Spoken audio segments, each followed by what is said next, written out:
My family lived in Seward, Alaska for 25 years. And in 1991, we decided we would go on a snow machine trip to a remote cabin, no running water, no electricity for a week. Sounds good. At that point, I was 42 and in nature's hell in menopause. So for 3 months, I would have no period, more period. I'm done with it, I'm done. And then swoosh, whoosh, whoosh, whoosh. Well, Mother Nature decided, I'm going to so get this girl. She decided that this snow machine trip is the perfect time to get the whoosh, whoosh, whoosh to the second power.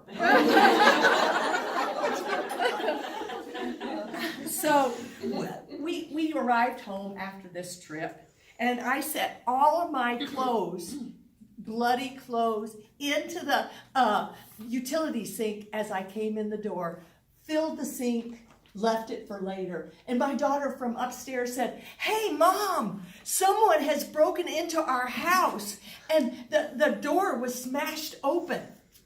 Well, I called the neighbor girl who was taking care of our cats, and I asked Andrea, "Did you see anything?" She says, "No, but you know what? 2 murderers from our local prison have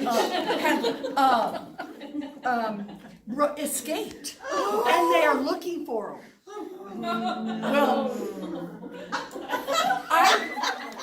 I called the local police. And if you have ever thought of the Keystone cops, well, I will tell you the Keystone cops are Harvard professors compared to our cops. No, nobody has ever come into this house except, the prisoners. No, they went to Anchorage. They wouldn't have come into Seward, and there's only one footprint in the snow going away.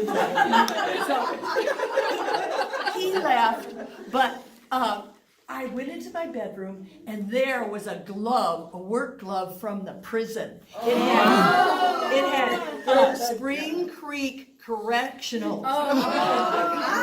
So we had rented our other house out to the superintendent of the prison, and I called him. I said, "Larry, the prisoners have broken into our house, and they might come back." And so within 2 minutes, I'm not kidding, 2 minutes, the SWAT team, helicopters, feds, search dogs, police, everybody, newsmen came into around our house and into our house. And they said, "You have to leave because this is a crime scene." I hadn't showered for a week. And the law enforcement looked down at the sink. Like, what happened? They didn't know if anybody had actually been hurt by I had awkward. I had to tell them what had happened. Anyway, my husband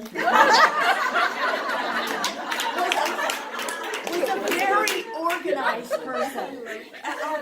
Our garage was a bunch of boxes, and he had labeled everything: backpacks, sleeping bags, hunting stuff, fishing stuff. So the prisoners had a great time coming into our house like a Costco shopping trip. They got our backpacks and filled it with gun, knife, sleeping bags, tents, and as we came into the house, they left the house.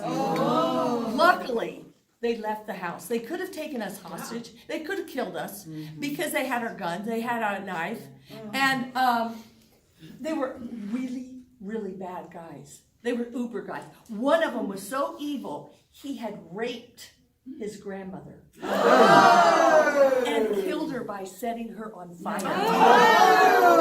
Say, ooh! Say, ah! That's exactly right. Anyway, we were lucky. And the SWAT team found those guys on a a mountainside in back of our house. And they had taken, not the green tent, not the brown tent, but the orange tent. And it was in the snow. I'm sure. And they were sitting beside the tent, drunk on my husband's whiskey. I really believe in making the best of a situation. So after this event, I on the wall of our rec room, I made I put in the work glove. I put the clothes that they had worn in the prison because they were in my dryer. All the newspaper articles from around. And I named it Welcome to the Spring Break-In B&B.